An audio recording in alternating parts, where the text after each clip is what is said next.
कराची बस्ती के इलाके नॉर्थ नाज़िमाबाद में नामालूम अफराद की फायरिंग से एंटी इंक्रोचमेंट सेल का कांस्टेबल जाँ बहक हो गया।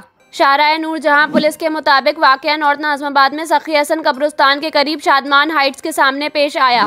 पुलिस के मुताबिक 38 साला कांस्टेबल कुर्बान अली आबड़ो वल्द वली मोहम्मद को मोटरसाइकिल पर सवार 2 मुलजिमान ने फायरिंग करके शदीद जख्मी किया था, जिसे फौरी तौर पर अब्बासी शहीद अस्पताल मुंतकिल किया गया। ताहम अस्पताल पहुंचने तक इसकी मौत हो चुकी थी। पुलिस का कहना है कि वाक़े के बाद पुलिस और रेंजर्स की भारी नफरी जाए वक़ुआ पर पहुंच गई। पुलिस ऐनी शाहिदीन और CCTV कैमरों की मदद से मुलजिमान का सुराग लगाने की कोशिश कर रही है।